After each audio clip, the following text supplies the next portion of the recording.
filosofía es una carrera que ilustra muy bien este aspecto instrumental de las carreras, porque precisamente las carreras que tienen un índice de empleabilidad muy alto, como que te puedes ir por la finta de que estás ahí por el título nada más, que no importa qué aprendas, que no importa qué hagas con ella, no importa a quién conozcas, no importa qué descubras, al final lo que importa es el papelito. En filosofía te queda muy claro que el papelito no te va a hacer que te contraten. O sea, va a haber algunas 2 personas que digan como, no, sí, una licenciatura en filosofía tiene valor.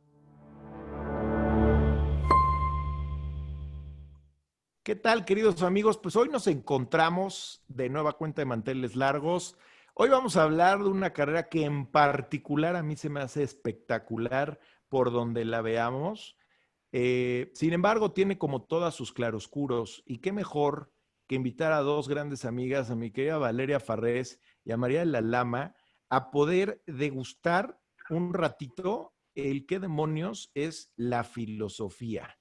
Una carrera general, una carrera impresionantemente abierta, si lo vemos en ese contexto, aunque tiene sus áreas de especialidad, pero que alberga o que le dio luz al nacimiento mucho más adelante de muchas otras carreras. Yo considero que junto con una ingeniería química, por ejemplo, son carreras madre y que le dan cobijo y le dan arrope a otras tantas. Les agradezco mucho, mi querida Vale, María, el que esté en el día de hoy con nosotros y que podamos platicarle a tantos jóvenes qué sí es y qué no es la filosofía.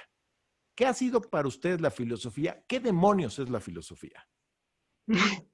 No, qué buena pregunta. En general, creo que no, muchas gracias por invitarnos y creo que lo primero que pienso cuando pienso en hablar de filosofía es que nadie ni dentro de la carrera está muy convencido de entender qué es la filosofía. Me acuerdo cuando entramos a la carrera que uno de los primeros trabajos era preguntarle a nuestros profesores, o sea, un profesor nos pidió que le preguntáramos a otros profesores qué era la filosofía. Y llegamos a la siguiente clase, cada uno con diferentes respuestas, porque le habíamos preguntado a diferentes profesores, respuestas completamente contradictorias. Entonces, sí, no está muy claro qué es, pero para mí es una carrera que a mí me dio muchísimo y que creo que a mucha gente le puede dar mucho si la entiende de una forma particular. O sea, para mí ha sido, ¿qué es? Puedo decir que es una forma de preguntarte acerca del mundo o una forma de acercarte a las preguntas, digamos, a las dudas que todos tenemos. Para mí la filosofía es metodología, o sea, en una enormísima parte es metodología, son formas de investigar y son formas válidas e inválidas, validadas obviamente por una cosa que se llama academia, que tiene sus limitaciones, su subjetividad, su relatividad, de dar respuestas, porque esa es una cosa bien curiosa de la filosofía. Uno entra creyendo que es un espacio efectivamente muy abierto, pero cometemos frecuentemente el error de creer que por ser abierto es un espacio sin límites. Y una de las cosas que a mí me quedó clarísima empezando la carrera, justo porque un profesor me lo dijo claro y concreto, es no llegaste aquí a opinar. O sea, no es voy a dar mi opinión y yo pienso que, y me parece y siento que. Eso no es filosofía, es una cuestión muchísimo más rigurosa. Entonces, típica cuestión que estás en la fiesta y te dices, es que yo quiero filosofear contigo, además el filosofear. Rigurosa, pero no rigorista. Sí, exacto. Bueno, en el mejor de los casos. Claro. Exacto. Se puede convertir en rigorista. Claro. Sí. Es que yo creo que hay... Ajá. Tiene su complicación que justamente cuando saca las opiniones se puede convertir en una cosa bien excluyente y macabra. Entonces, creo que esa delgada línea justamente es la que uno como licenciado en filosofía tiene que cuidar muchísimo. Y como parte de la academia, ya sea soy fan de la academia o soy estrictamente parte de la academia, es la línea que hay que cuidar. Ahora, para yo ser filósofo, ¿tengo que estudiar filosofía? No. Sí, no. Ok. No, pero ya eso mismo es una tesis sustancial y controversial, digamos. Pero Claro. yo creo que no. Yo creo que sí tiene que ver con la academia. O sea, para ser filósofo sí tienes que involucrarte en discusiones de la academia. O sea, hay ciertas discusiones de un grupo, una institución llamada academia, y sí tienes que involucrarte, pero no tienes que haber, es más, hay muchísimos filósofos históricos muy importantes que no estudiaron filosofía, entonces yo creo que no. Sí, porque de Y está repente la tenemos contraparte. esto, claro. A ver, Está la contraparte. Estudia filosofía y eso no te hace filósofo. me O encanta sea, También. eso. Me encanta que eso. es la Déjenme les contraparte. cuento un ejercicio que yo hago, bien dramático, porque es dramático. Espero que de aquí no nos aventemos por la ventana. Yo por lo menos estoy en un piso 20 y quedaría bastante dañado. Eh, Digo, a ver, chicos, lo vamos a hacer con un límite de tiempo radical. Estamos hablando de minutos, o sea, minutos, minutos, no más de 5 minutos. Entonces les hago una pregunta con el único ánimo, esto es un ejercicio más neuronal, es un ejercicio más de que trates de escupir lo primero que tienes, porque lo primero que tienes es lo que está posicionado en ti. Rápidamente, uno, dos, tres, uno, dos, tres, uno, dos, tres. ¿Qué se te viene a la cabeza cuando piensas en un filósofo? Rápido, rápido, rápido, rápido. Entonces, lo más divertido es que les digo, a ver, ¿en qué zona de la ciudad? Fíjense, es un juego bastante idiota, pero quiero que vean, por favor, los resultados que se nos repiten en más de un 90%. ¿Dónde ubicas un filósofo? Y solamente me dicen 3 zonas. Coyoacán, Condesa y Colonia Roma. Segundo punto, ¿a qué se dedica ese filósofo? En la Ciudad de México, claramente. ¿A qué se dedica ese filósofo? Nos dicen, o escribe o da clases. ¿Cómo está vestido? ¿Pandroso o con un saquito? Oye, ¿cómo le va económicamente? Mal. Todos dicen mal. Mal. Pobres filósofos, tienen un pedo enorme, necesitan un publicista urgente que reposicione la carrera. Es impresionante que la gente le rehuye por el concepto de que te quedas siendo maestro, que por cierto, ser maestro tiene toda la dignidad. Y hay de maestros a maestros. Yo conozco maestros que ganan una cantidad de dinero impresionante y otros que les cuesta un poco más de trabajo y que claramente yo siempre he creído que la riqueza va en función del valor que das y de la innovación y cómo te muevas y las oportunidades, ¿no? Pero es muy divertido ver esto, porque tenemos un concepto muy erróneo de la filosofía y que yo siento que hasta cierto punto la academia ha logrado de repente esas dinámicas. Y que también, pues, los medios y todo, pues, nos ponen estigmas o nos ponen estereotipos bastante absurdos, ¿no? ¿Qué opinan al respecto?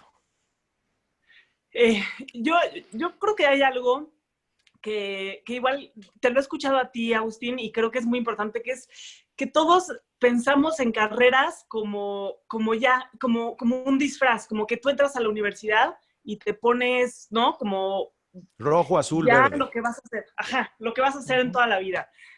Y creo que es a veces una profecía autocumplida, porque sí, a lo mejor la gente, si estás muy convencido de ese estereotipo del filósofo, pues un poco lo empiezas a cumplir tú mismo.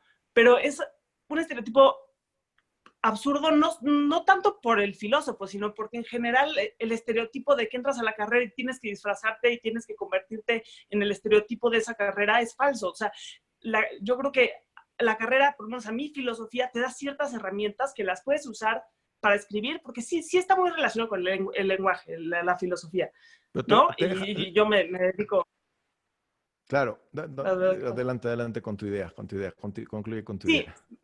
sí está relacionado con el lenguaje, pero no necesariamente tienes que hacer algo del lenguaje y no tienes que quedarte ahí.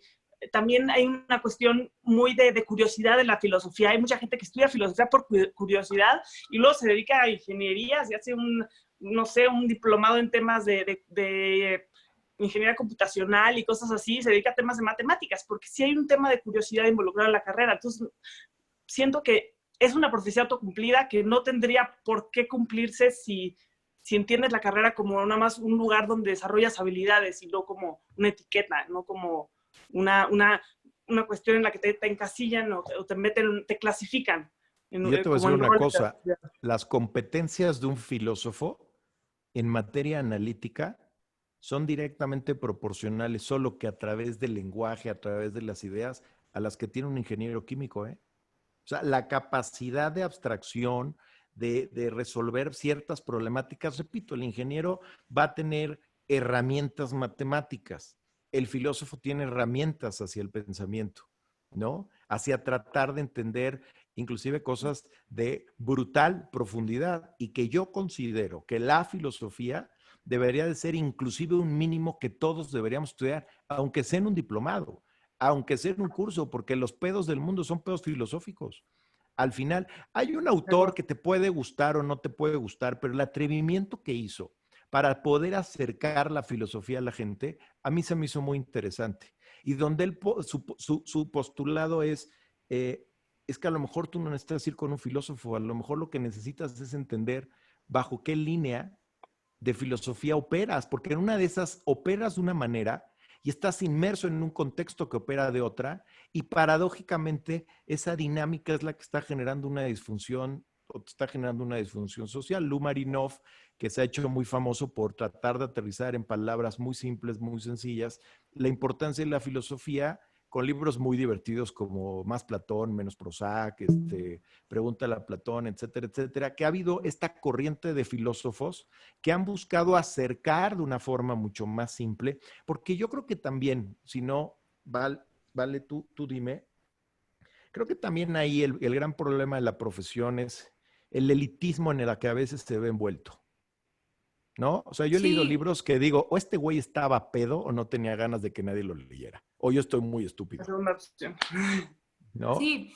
Y es curioso porque cuando uno no, lo analiza en retrospectiva, históricamente y demás, resulta muy contradictorio todo el asunto del estigma que tiene hoy el filósofo encima.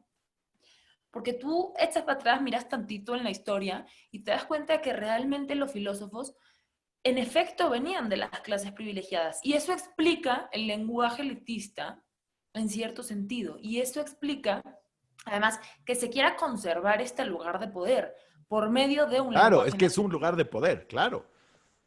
Sí, O- sí, pero Por resulta medio muy de, curioso perdón, verlo hoy perdón, decías por medio de un lenguaje elitista. inaccesible, Es que yo hay inaccesible. libros que leo que hasta citan la frase en francés o en alemán, que dices, a ver, güey, Claro, no sé alemán, claro, cabrón. Eso se me hace a mí bastante, de verdad, se me hace algo Una falta de bastante, respeto. sí, es Sí, una sí. falta de respeto. sí. Sí, y esto choca mucho con el estereotipo que existe hoy del filósofo muerto de hambre, que creo que es un poco la reacción de la sociedad frente a. Pero había, si no me equivoco, fue Hannah Arendt, pero hay por ahí varias teorías que dicen, es que el filósofo tenía que ser rico porque tenía que estar desentendido o despreocupado por sus necesidades más primarias. Entonces, no podía estar preocupándose por qué va a comer hoy y no podía estar preocupándose por tengo o no quiero ir al baño. Entonces, tenía que ser una persona con una servidumbre en su época en Grecia, Que muchos de ellos tenían mecenas. exacto. Ujú. Sí. Entonces, a mí me quitaban de mi preocupación de buscar comida, me quitaban de mi preocupación de procurar yo mismo mis necesidades básicas y por lo tanto yo disponía del tiempo para pensar y para debrayarme y para ponerme a platicar con el de al lado acerca de la inmortalidad del cangrejo, ¿no? En cierta medida, para mí, la vida de estudiante fue eso y se me hace un privilegio tremendo. Es esta época en la que ser estudiante te exime un poco de otras responsabilidades y este estatus social te permite pensar libremente. Entonces, creo que un poco la cuestión de ser licenciado en filosofía es encontrar el punto exacto entre, ok, ahora sí si quiero ser independiente, me tengo que hacer cargo de mis dependencias, ahora sí me tengo que responsabilizar por otros aspectos de mi vida, pero que no pierda yo esto y que no deje yo que lo urgente me quite lo importante del panorama, ¿no? Entonces, a mí me liberó muchísimo una cosa que me dijo mi papá, que fue, a mí me educaron para ser empleado, yo no te quiero educar para que seas empleada, yo te quiero educar para que hagas algo propio. Por lo tanto, no te fijes cuando elijas la licenciatura en el índice de empleabilidad que tiene la carrera. Para mí eso fue Claro. liberal. ¿Qué cosa más interesante acabas de decir? El índice de empleabilidad no dice nada, porque al final el talento personal te acomoda en los lugares de oportunidad. Porque sería, bueno, si yo si me hubiera ido por eso, pues hubiera estado muy frustrado. Sí, Pero el claro. índice, estos rankings nos hacen, le dan, ¿saben qué quiero yo lograr con estos espacios? Desmitificar las carreras. O sea, para mí una carrera es un instrumento y el instrumento per se no vale mucho, ¿eh?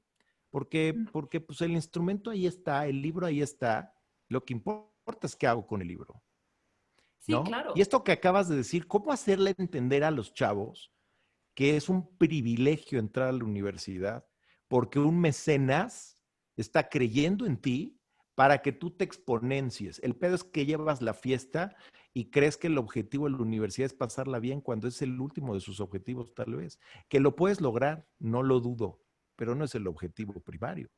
El objetivo primario es cómo llegas de una manera y cómo te conviertes en otra y con tu curiosidad descubres caminos, descubres posibilidades, descubres lugares que ni siquiera sabías que existían, ¿no? El problema es que a veces pensar así es ir contracorriente y te pones en aprietos con la banda que llega a entrar a una universidad o porque logró entrar o porque la puede pagar, porque quienes se la toman en serio es un porcentaje minúsculo. Y esos Sí, son los que luego Sí, se quejan de las carreras y ensucian las carreras, sí. ¿no? Y hay creo que hay algo Oye, que... que... ay, sí, Vas, María, vas. eh, no, que estoy pensando que justo tú sabes en la carrera que si quieres hacer algo, digo, no todo el mundo lo sabe, pero creo que a muchos nos queda claro que si quieres más adelante independizarte, conseguir algo, tienes que tú conseguir habilidades, tú desarrollar relaciones, encontrar a gente que hace cosas interesantes, buscar caminos. Y creo que eso es algo muy padre de filosofía.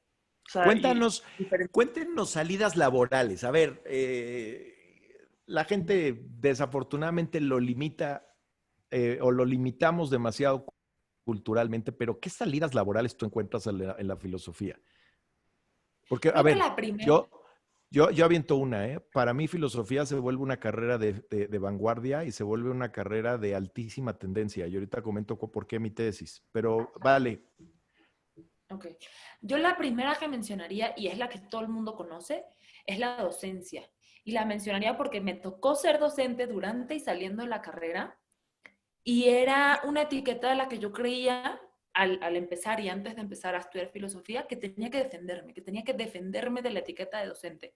Y hoy te puedo decir, no hay nada más bonito en esta vida que ser profesor. Se me hace impresionante y se me hace una forma, sobre todo de trascendencia, de dejar algo en el mundo lindísima. Pero si tu preocupación es económica y vives en un país como México, donde la realidad es que la mayoría de los docentes no están pagados con justicia, existen otras salidas. Tienes, por supuesto, la salida de la comunicación, o sea, todo lo que se le oferta a los comunicólogos va muy vinculado con los filósofos, porque si bien te tienes que especializar y si bien le tienes que rascar un poquito más que un comunicólogo y para ti no es tan evidente cómo funcionan los medios, una vez que le agarras la onda a los medios de comunicación, creo que tenemos todas las herramientas necesarias para encontrar sobre todo el fondo de lo que quieres comunicar. Entonces, creo que un filósofo es una suerte de comunicador si decide serlo. Independiente o para medios masivos, De vamos. hecho, da Ahí creo más que valor en contenido un filósofo que un comunicador, porque por lo regular el comunicador se enfoca en la técnica y exactamente. lo que Sí, nutre y lo que le da valor es el contenido y la carrera de comunicación, porque yo lo estudié, tiene una carencia radical de contenidos, ¿no? Es sí. más, creo que la carrera de comunicación es demasiado larga para lo que es. Debería de tener un espacio para poderse enfocar en la parte de contenidos. Por eso digo que es Sí. una carrera de alto futuro, porque hoy hay un excedente de medios de comunicación con una carencia brutal de contenidos. ¿No? Digo Sí, brutal en torno por la cantidad de medios contenidos que valgan la pena consumir en cuanto a que te permitan expandir. Hay contenidos de entretenimiento, pero por eso es más simple a veces irnos al entretenimiento que a cuestiones que nos vayan amplificando un poco Por más. No supuesto. lo critico, simplemente digo que hay un área de oportunidad muy importante ahí, Sí. ¿no? Y ¿Qué la otra se te política es ocurre? una... La política. Sí, Sí, adelante, adelante. importantísimo. A La nivel de política. discurso, a nivel de asesor y a nivel de analista, o sea, detrás, frente, en cualquier posición relacionada con la política, digo, como protagonista no tanto precisamente por el estigma, o sea, si hay un candidato filósofo, de repente la gente como que no le entiende muy bien y sobre todo creo que es eso, que no entienden qué significa ser filósofo, no que lo entiendan y lo rechacen. Ujú. Pero creo que alrededor de la política hay muchísimas oportunidades a nivel de discurso, de analista, creador, de discurso, pero también a nivel de asesoría en ética, en política pública, o sea, en todas estas cuestiones donde se intersectan tanto la cuestión social con la cuestión cultural, con la cuestión política, ahí el filósofo creo que tiene una visión bien aguda y bien valiosa que aportar. María, ¿cuáles se te ocurren a ti? Pues una fundamental, que es además donde estamos Valeria y yo metidas, es pues, ser emprendedor. O sea, yo creo que ser No, no, filósofo te a ver, permite... espérate. El mundo de la empresa jamás estaría aceptando esa, y Sí, eso es lo que yo sé. y eso es lo que me encanta de ustedes, que encontraron el cómo. Y muy Sí, bien. El mundo de y la empresa, decías. sí, el mundo de la empresa no, a lo mejor no es normal esta tesis, pero es la tesis la que no es normal. En realidad es bastante más común de lo que la gente cree. En México no tanto, porque en general en México creo que nos cuesta la cultura del emprendedurismo. No estoy segura, no lo he estudiado tanto, No, pero puede ser, no, yo ¿no? te lo digo, dedicado 20 años a ello. No somos un país emprendedor y tendré un video específicamente de eso. O sea, no tienes un ecosistema y no tienes una educación que lo ligue. Entonces, son verdaderos héroes quienes se atreven a emprender. Sí, sí, y en general, como no hay esta cultura, pues no se te ocurre como filósofo, pero tampoco como en otras carreras. Pero en otros lados del mundo, el filósofo sí hay índices de emprendedurismo en filosofía bastante altos, y es porque el filósofo aprende a pensar críticamente y se da cuenta de que el mundo no funciona perfectamente y que hay muchas cosas que pueden mejorar, y que muchas formas de organizarse del mundo son bastante arbitrarias y bastante, nadie las cuestiona porque está cómodo, pero que en realidad no tienen algo que las hagan ideales. Entonces, como filósofo aprendes a descubrir esas cosas que funcionan así porque así empezaron a funcionar y no tienen una razón muy profunda, y eres capaz de pensar en formas de mejorar y aportar valor de una forma diferente en caminos diferentes. O sea, te permite pensar fuera de la caja, que es, yo creo, una habilidad y una capacidad importante del emprendedor. Qué Entonces, pues, padre. Yo fue una de las carreras que en algún momento pensé, y de güey, sí compré los estigmas sociales, tengo que aceptarlo. Sin embargo, la vida me ha ido llevando y hoy gran parte de lo que hago está muy ligado a la filosofía, porque al final lo que Sí. buscamos es el bien, lo que buscamos es la virtud, lo que buscamos es cómo encontrarle alguna respuesta al origen del por qué demonios estoy aquí y hacia dónde voy. Y tengo pues claramente mis líneas y mis escuelas. Hoy estoy metido en una certificación muy divertida que tiene que ver con el mundo de la empresa, pero les voy a decir que es lo atrevido. Todo, no hablamos de teoría empresarial.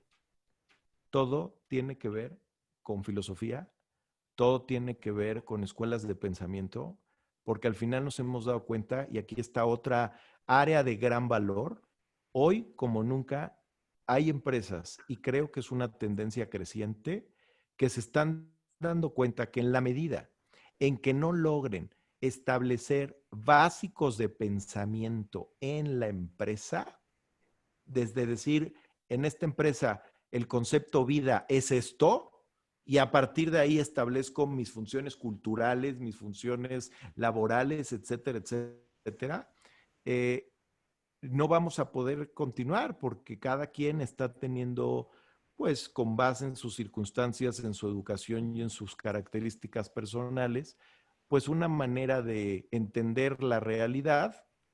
Y si la empresa no se atreve a poner un básico, porque al final ahí la gente va a estar pues una buena parte de su vida, pues esto empieza a generar comportamientos. Y justamente lo que estoy viendo es impresionante porque pues, las bases son los estoicos, incluso hablamos un poco hasta de filosofía oriental. Creo que nos hace falta las escuelas en México, el echarnos un clavado también a las escuelas de pensamiento de otras culturas radicalmente diferentes en muchos sentidos a nosotros y ver esas concepciones. Creo que nos occidentalizamos en exceso. Qué padre que los griegos pues fumaban cosas muy especiales para la cantidad de cosas que lograron, pero yo creo que los del otro lado tienen mucho que aportar y yo creo que si algo tiene la filosofía es como una gran fuente conectada al cauce de la bajada de agua de una montaña. ¿Qué quiero decir? Que es eterna, o sea, infinita, que conforme llueve y conforme se deshiela la montaña, sigue y sigue y nos sigue dando y yo me sigo asombrando y cuando creo que ya lo entendí, ya salió un pensador y luego irte a los orígenes. Yo, por ejemplo, soy fanático, se los he de confesar, fanático de los presocráticos. O sea, esos atrevimientos de intentar entender. Y aquí quiero dejar sobre la mesa, creo que un elemento importante que se ha repetido en todas estas Selectia Talks que hemos generado ha sido el elemento de la curiosidad y de la creatividad. Tuve un maestro en la universidad que me daba justamente clases de filosofía y el maestro llegaba con hojas de color. Y mientras nos daba la clase, hacíamos origami. Y cuando nos explicó los presocráticos, que están muy ligados a los elementos, nos explicó cuáles eran elementos per se, que si el agua, que si la tierra, que si... Y entonces construíamos con esos elementos en origami y nos platicaba quién era el autor, el que creía que el agua era donde veníamos, el que creía que era el aire, el que creía que era el éter. Hoy te puedo decir en una hora todo lo que aprendí y eso fue hace más de 20 años. Un maestro que con lo que ganaba, que se veía que no era mucho, publicaba una revista por puro gusto donde la página del lado izquierdo estaba escrita en griego y la página del lado derecho en español y era una revista de nicho, de nicho, de nicho. Pero imagínate quien se atrevía a hacer eso, el enorme amor y el grado de profundidad que tenía. Urge crear generaciones de maestros con esos impactos, con esa creatividad y que devolvamos, el gran reto que tenemos yo creo que como generación es no cuestionar ni voltear a ver atrás, sino ir hacia adelante en una cosa. ¿Cómo devolvemos el amor al conocimiento? ¿Cómo establecemos la necesidad funcional del conocimiento, pero devolverle a la universidad y a las carreras el origen real, que es más allá de funcionar, crecer, ser mejores personas y de verdad conocer un potencial latente que a veces en 50 años te puedes dar cuenta, no te das cuenta? Y la educación se ha encerrado en eso. Y grandes carreras como la de ustedes vive también de ese proceso, ¿no? Entonces creo que tenemos un gran reto. ¿Qué le dirías para ir cerrando, mi querida Vale, a alguien que está interesadón, pero le meten muchas dudas y le meten muchos ruidos en torno a estudiar filosofía o no? Primero, que del aspecto económico ya te encargarás. Ya verás cómo. Exactamente. Y segundo, sí les haría una advertencia que yo hubiera agradecido muchísimo en mi momento, que es, ten conciencia de que si tú decides estudiar filosofía, tú te estás enlistando, tú te estás poniendo de pechito para reventar creencias propias, para reventar convicciones propias, para ponerte en duda a ti mismo o lo que crees en ese momento que eres tú mismo. Y de ahí surge ese amor del que tanto hablas, Agustín, que me parece padrísimo, me parece hermoso. De ahí surge un poco de romper contigo mismo, de ponerte en duda. En el momento en el que eres capaz de ponerte en duda a ti, por amor a la verdad, exista o no exista la dichosa verdad, entonces amas el conocimiento, sea lo que sea el conocimiento. Qué bonito. Me encanta. María, ¿qué le dirías a un chamaco que trae los ojitos curiosos de le entro, no le entro? Una chamaca que, puta, la hermana que estudia ingeniería química y el hermano que está en finanzas y que quieren ser mamalones, millonarios, voltean y dicen, ay, pobrecita, tenía que surgir una jodida en la familia. ¿Qué le dirías?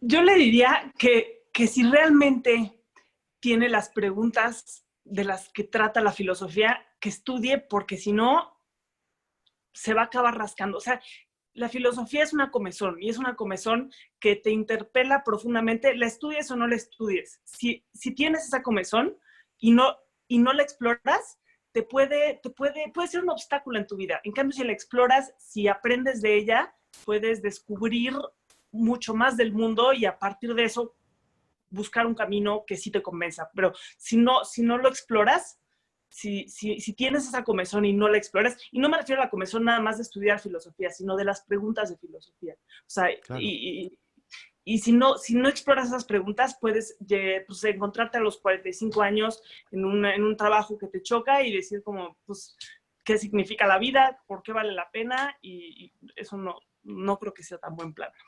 No te escapas de la filosofía en la vida. No Y si escapas. intentas hacerlo, te anestesias un rato hasta que la vida llega, te agarra de las greñas y te restrega la boca en el suelo. Sí. ¿No? Oigan, qué placer, qué gusto en verdad, de verdad, qué orgullo que tengan ustedes una empresa enfocada en la narrativa, que estén rescatando el lenguaje, el español, el que de una palabra se den cuenta del potencial profundo que tiene, la aplicación que esto puede tener en la publicidad, en el mundo editorial, en el mundo de las empresas, en el mundo de la política. Me encantó que ustedes no se están enfocando en la filosofía, sino en el potencial personal que ustedes tienen y que decidieron encauzar a través de una nobilísima área del conocimiento, como es esta área madre que es la filosofía. Qué gusto estar con ustedes. Yo les quiero proponer que no nos despidamos. Quiero tener muchos más espacios. Hay mucho por dónde trabajar. Que la gente goce, viva y se nutra de sus experiencias. Y yo les recomiendo a nuestros amigos que nos están viendo que si tienen comentarios nos lo dejen, preguntas, porque eso también los invita a seguir co-creando bajo este tipo de espacios e ir encontrando estos lugares. Y al final, como siempre he dicho, ¿cuál es la mejor carrera para ti? La que se te pegue la gana en tanto te encienda y creas que te va a llevar a algún puerto. Seguramente surgirán otros puertos que ni siquiera tienes en el plan, pero se empieza con el pie derecho, empezando, valga la redundancia, por aquello que te mueve. Y si te mueves por lo que te mueve, terminas moviendo el mundo. María, placer enorme el estar con ustedes. Valeria, qué gusto el estar independientemente en estos espacios, colaborando en muchos proyectos con ustedes.